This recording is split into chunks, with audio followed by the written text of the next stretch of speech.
guys, welcome to tonight's Big Brother Canada chat. It's episode 19, everybody. Now, this is a crazy week. Yeah. Kevin and Bruno are both up on the block. Yeah. Kevin's worried. All of the allies are going home. The allies. Yeah, I mean, Netta went home during the double eviction. Cindy went home. So all of his shields are disappearing. Yeah. All right. Well, Kevin and Demetres are chatting it up, and Kevin said, "Yeah, I totally did not want you out, Demetres." Well, Demetres heard that Kevin did want him out before he won the power veto when he was up there with Jackie. Did he hear it from his, how do you say, boyfriend? Through Dre? Yup. Yeah, it's a right. whole chain. Kevin to William, William to Dre, Dre to Jamaica. All right. Well, it's all William's fault. So Kevin confronts William and is like, Have you been playing me? What do you talk about, Kevin? Yeah. No. William looked no. genuinely hurt. Yeah. But he really did pass that info along. But Kevin messed up by telling him. Yeah. So, I mean, everybody was at fault here. But William's trying to cover it up like, no, I never said that. What? I only talked to Dre. Yeah, he really does Dre's only fault. talk to Dre and Kevin. It's And crazy. Kevin's crotch. Yeah. All right. Well, I mean, we're just saying, he is often, like, face down in Kevin's in crotch. Kevin's lap. Yeah. That's how it is. Ika is going to try and save Bruno because Kevin is shady. She would rather see Kevin You Martin gotta go home go. than Bruno. She's concerned that the vets are all going, though, and there's 2 vets up on the block, and she's like, Demetres, what the F are you doing? You getting rid of all the vets? He's doing what she told him to do. But now she's having second thoughts Yeah, of now that it course. actually is playing out. She's like, oh shit, like, what am I going to do when I'm the only vet left? They're not gonna like me because I'm not a newbie. How do you think Demetres felt when he was the only newbie in the 6? He felt pretty good, it looked like. Well, all right, well, it's time to pick players for the veto, the extras, besides Kevin, Bruno, and Demetres. We got you, Ika, William, and Dre. All right. So before the competition, Kevin is pumping himself up. He goes in the storage room, but he's like, yeah, so I'm going to throw... to his mommy? He's talking to the feeds. Oh. He said he is ready to throw Bruno under the bus when the time comes. He has to. He's not doing it yet, yeah. It's dog eat dog. I mean... It's dog eat dog. He's got to see what That's happens right. with the POV first. But if it comes down to it, he's going to do it.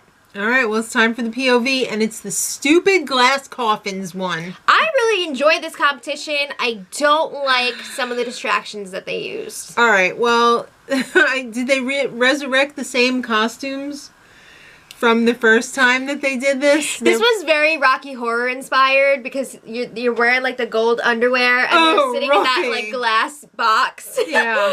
Oh my god. All right, so you have to buzz in as close to 100 minutes as possible, and you have nothing but stroking yourself to pass the time. It was so bizarre. Oh, excuse me. You got Kevin and Demetres next to each other, and they're both like... And it looked like those cats. Yeah, the Chinese cats. Yeah. Or Japanese cats. With like I don't know. the tail Asian moving. cats. Yeah. Jackie was dressed up like an angel, and... Well, because this was like 100 minutes in heaven. They were going Right. to have some heavenly distractions here. All right, well, they had bubbles. That was nice. That was like a nice little segue Segue. into what was to come. And then, music. Hallelujah. And then some people? What? Strangers from the outside. Ugh.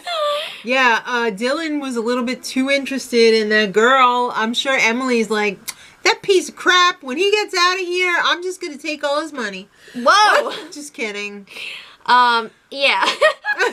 They had booze and strawberries. Yeah. I'm surprised, like, they were offering the people in the coffins chocolate-covered strawberries and champagne. Mm-hmm. And, like, Demetres, I saw, took some champagne. Yeah. I don't know if anybody else did that was in the competition, but I'm really Yeah. surprised that anyone would take that.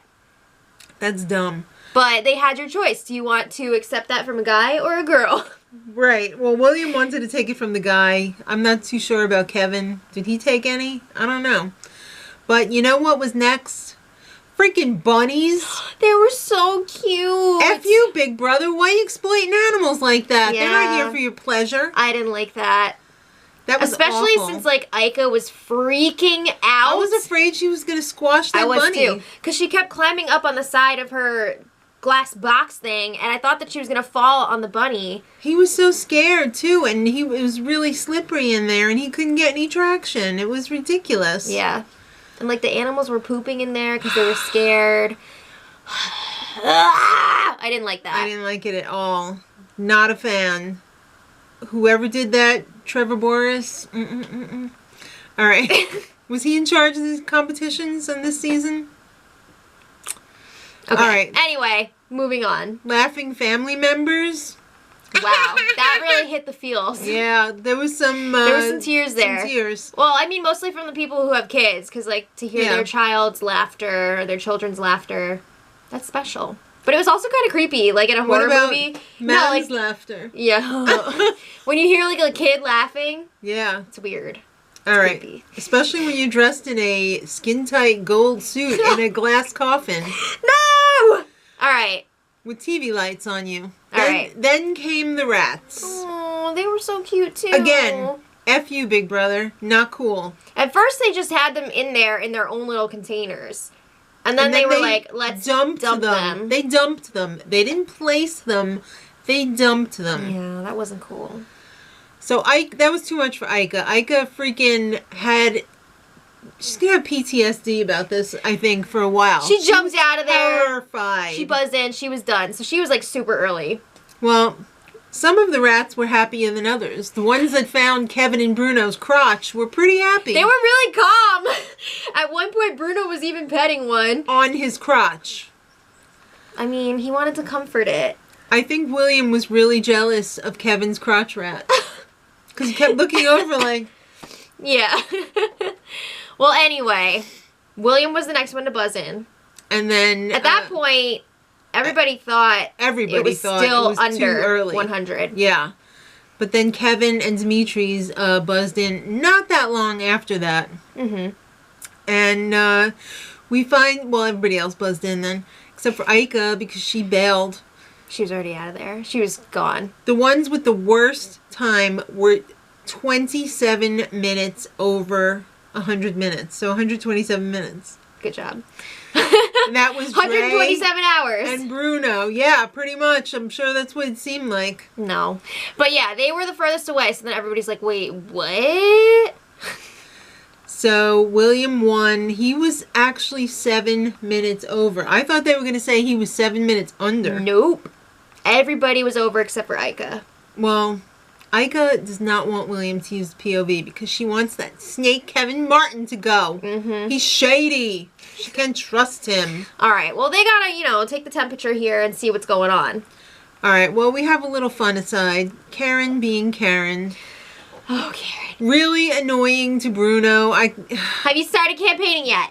Why not? What are you gonna do? When are you doing it? Are you sure? What? Oh, zero, zilch, nada.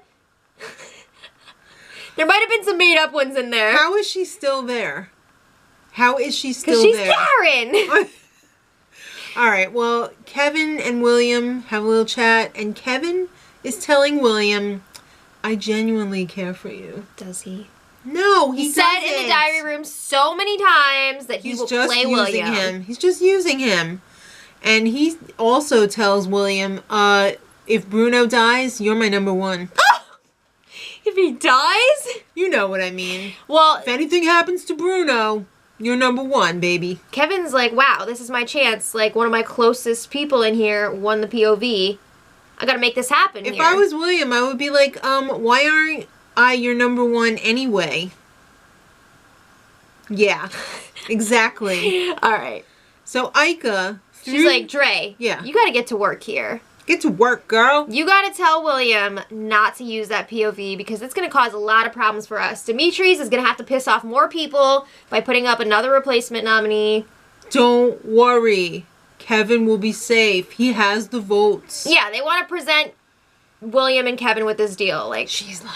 I think she was being honest at that point. She was like, forget the POV. We have the votes to keep Kevin this week. You know, Ika, Dre would both be voting with William to keep Kevin, and if they needed the tiebreaker, Demetrius was willing to do that. Yeah. All right, so what'd you think of that Kevin and William wrestle tickle fight? I could... You know what it reminded me of? What? When you were a kid and you told me that you went somewhere, like to a zoo or something, and you were like... The animals were fighting! No, they're just having sex. All right. Okay. Remember that? Yeah, I do. All right, so William tells Ika, I'm not going to use the POV. Yeah, he agrees to the deal. He's like, fine. But that was like a really aggressive way of confronting William about it. Yeah. Ika was like, I am the queen. Yeah. I let you keep your little peasant boy. Like, she was half joking, half serious. It was really kind of annoying, and I could see where William is going to really want to turn on her because she's such a bitch. All right. Okay. All right, so Dre tells Kevin, William shouldn't use the POV on you because it's going to make a lot of waves. Yeah, they got to convince Kevin, too, so he stops putting pressure on William. Yeah. And she doesn't think Kevin's going to go, and she also doesn't think Kevin has William's best interests. She can see through that bullshit. She knows. And Kevin's like, really? You really think that? And she's like, yeah. Mm-hmm. Yep. Okay. All right, well, it's time for the POV ceremony, and Kevin had the longest face in the world. Yeah. He was just like... He knew that William wasn't going to use it, but he was all like... Well, it's time for them to say their little piece. Kevin says, you're my boy toy. Please use a power veto on me. He didn't say that. He said, I have a very strong relationship with you in this house, but that's not why you should use it. You should use it because it's good for your game. Well, he basically said, like, if it's good for your game, use it. If it's not, it's fine. Right. And Bruno said, F it. I know you're not going to use it, so I'm not going to waste my breath. 0% chance of winning. So William doesn't use it. No surprise there. But wait! Wah, wah, wah. The lights are flashing, this alarm is going off, and Demetrius is called to the DR. Oh. Mm-hmm. So, now we know William has the secret POV, but everybody's like, what? Yeah, because nobody, Karen has amnesia. Karen knew. She has freaking amnesia. She doesn't remember when William crawled out of the wall. Oh, she freaking remembers it, but she's still accusing other people. But that's for another day. All right. Guys, let us know what you thought of this episode. They left the POV ceremony to be continued. Are you jealous of Kevin's crotch rat? Leave it in the comments. All right. And until next time, Much love.